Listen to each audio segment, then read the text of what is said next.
Hello and good morning mayam ngasi ke blog say daily blog oina same ge khalini ado isai angan badagi haure lai da leiga katna yam fresh morning oina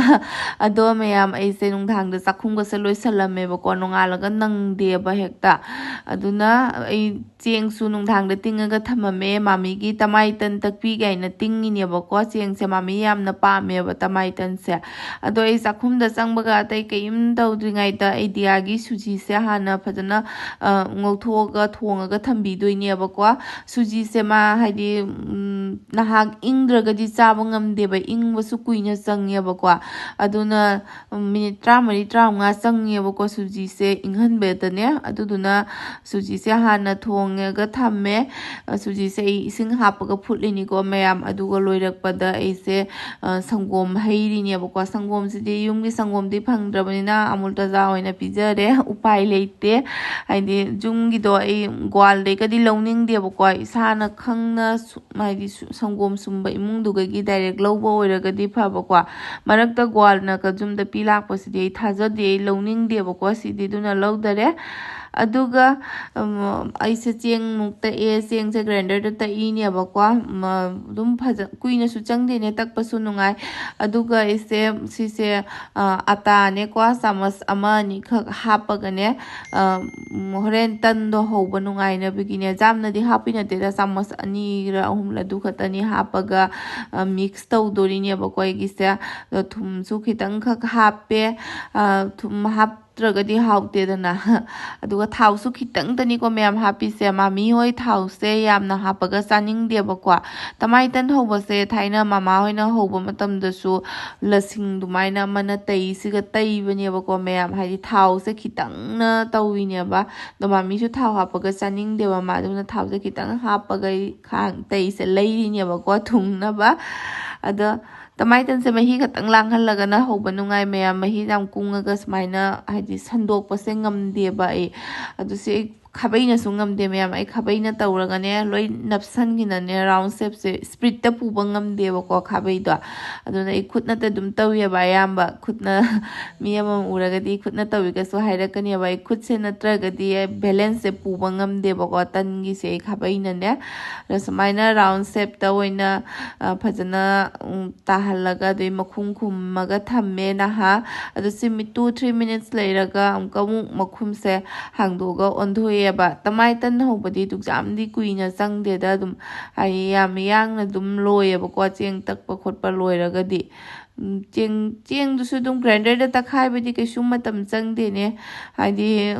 musla da amba da dumaina di nate ko thaina di mama oina tawbada musla da takpa urami khoi bo koi pijabagi takpa do ai musla da ta aga dugagi hauri ba kwa taste aduna su helongani da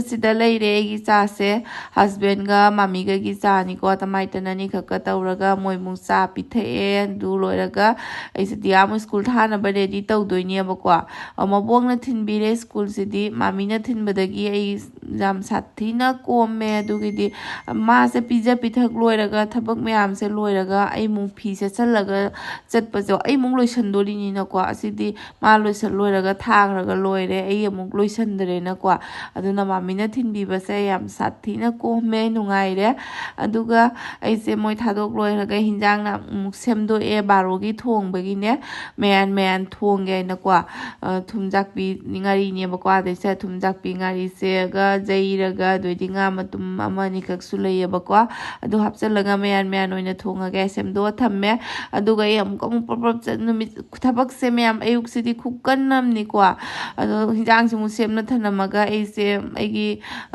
phiron chak chaumba ma chatoi ba kwa chaumba chatpado gi mu phiron mu thirure phi se leigi ba kuire ba kwa leire bo kau thokre polyester muga se ahan ba thokpa matam da leigi bani ba kwa igi se aduna leire kau thore asini chuna ka leire me kuisalak na upuda dum leibagine adonga sidi set kaina puthore ini sigi velvet ki furit simga kwa sigi machu gi su khudang ka sleeveless budi leiya ba adu su indam thas ga di pa royena sina velvet sina lumsulum maniena si hona le lagaina puthore ini loire myam egi final look se sida leire sina maunda video kapawai ta shung ne clip no mai sandong na tawi shang wa ba se talam dai sida video ꯀꯥꯞꯄꯣꯁꯨ ꯍꯥꯏꯔꯦ ꯃꯉꯣꯟꯗ ꯀꯥꯞꯄꯒꯦ ꯑꯣꯟꯁꯜꯂꯨꯗꯅ ꯐꯖꯔꯦ ꯃꯥꯏ ꯐ꯭ꯂꯣꯛꯁꯦ ꯆꯥꯁꯨ ꯆꯥꯗꯔꯦ ꯆꯥꯗꯁꯨ ꯁꯦꯠꯍꯜꯂꯤꯅꯤ ꯆꯠꯂꯨꯈꯤꯒꯦ ꯃꯌꯥꯝ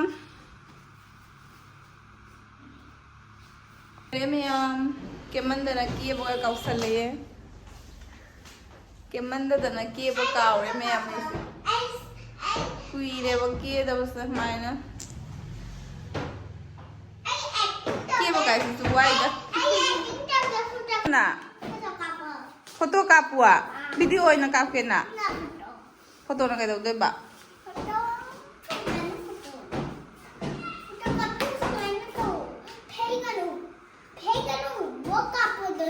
ꯃꯌꯥꯝ ꯗꯤꯌꯥꯁꯦ ꯇꯧꯔꯤꯁꯦ ꯌꯦꯡꯉꯨꯅꯦ 10 minutes ꯇꯒꯤꯅ 15 minutes ꯃꯅꯨꯡ ꯐꯥꯎꯇꯪ ꯑꯣꯏꯔꯝꯒꯅꯤ ꯑꯩꯈꯣꯏꯅ ꯆꯠꯂꯤꯕ ꯂꯝꯕꯤꯁꯦ ꯑꯗ ꯒꯥꯔꯤ ꯀꯥꯕꯒ ꯇꯨꯝꯈꯔꯦꯁꯦ ꯑꯗꯣ ꯉꯟꯅꯕꯨꯗꯤ ꯍꯧꯗꯣꯛꯄꯤꯗꯦꯕꯀꯣ ꯃꯥꯁꯦ ꯁ꯭ꯀꯨꯜꯒ ꯀꯔꯤꯒ ꯆꯠꯄꯒꯤꯅꯦ ꯑꯁꯤꯅ ꯒꯥꯔꯤ ꯀꯥꯕꯒ ꯇꯨꯝꯈꯤꯅ ꯇꯧꯔꯤꯁꯦ ꯌꯦꯡꯉꯣꯕ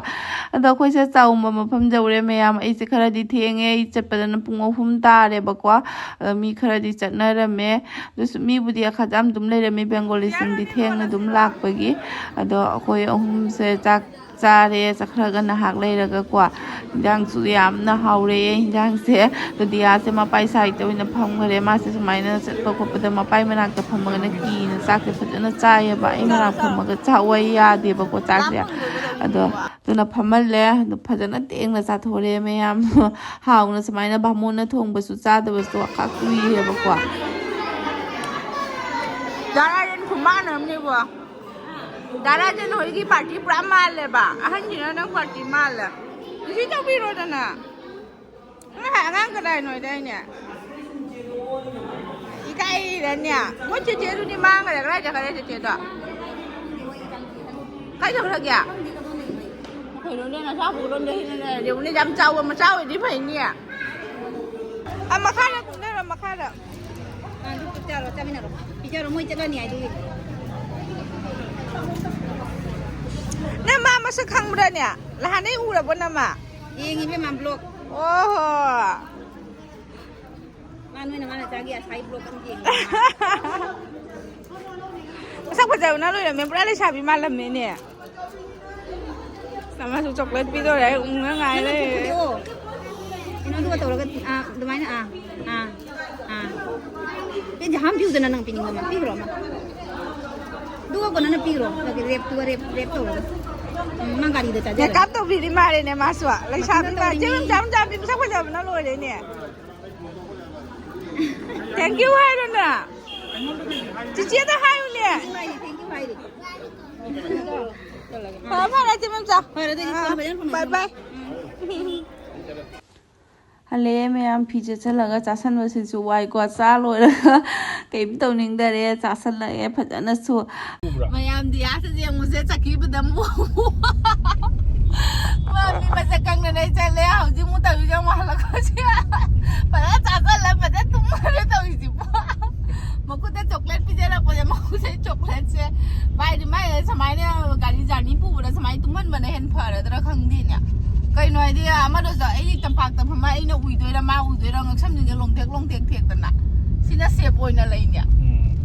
ꯌꯦꯡꯉꯣꯕꯁꯤꯕꯨ ꯂꯥ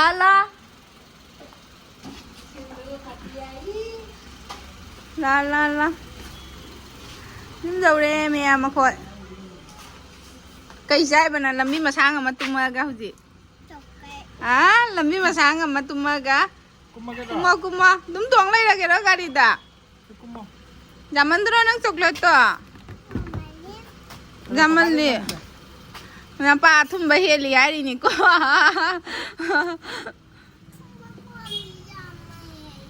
ꯌꯥꯝꯅ ꯄꯥꯝꯃꯤ ꯀꯨꯝꯃꯣꯂꯥ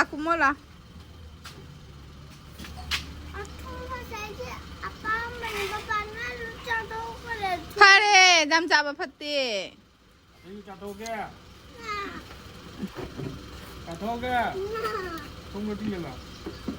ꯀꯨꯝꯊꯔꯣ ꯌꯨꯝ ꯌꯧꯖꯔꯦ ꯃꯌꯥꯝ ꯍꯥꯏꯔꯣꯅꯦ ꯑꯝꯇ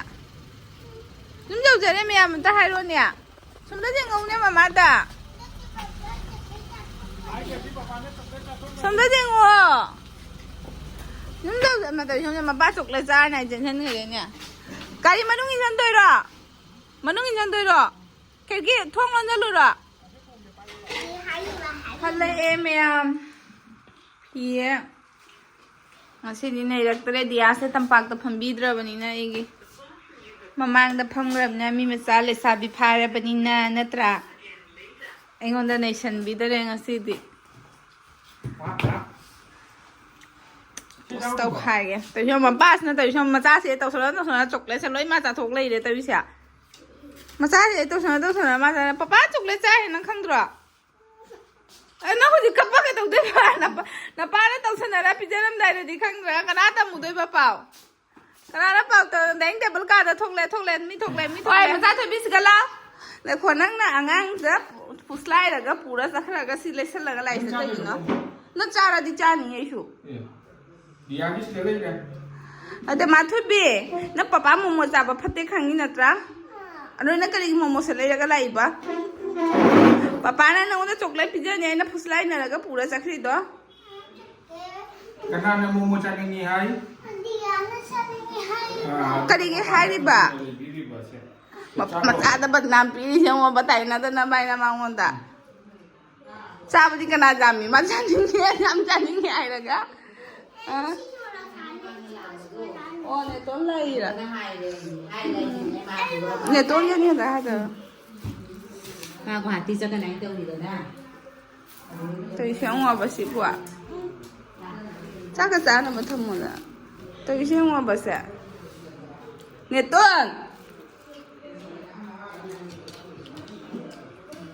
爸妈炸红了，因为这是顶到里落的哇，你想，然后红了个。มามีได้ป่ะนักโทษจะนั่นนะป้าหายดีเลยทำกันยังไงแบบโมโมเลยเชียร์เนี่ยง่ายกว่ากระไม้ทั้งนิดหน่อยนั่นผ่านยังไงถึงเราเอาไปดิ้งมั้งเนี่ยง่ายอยู่เท่านั้นง่ายอยู่แล้วแกน้อยไปเนี่ยมันต้องมาเอาป้าน้ำโมโมเลยเชียร์เลยก็ยาหนูคำราป้าโมโมจับพัดป้าโมโมจับพัดเต้ให้นี่อันนั้นมาไม่จ่ายมาเท่าไหร่ตัวจี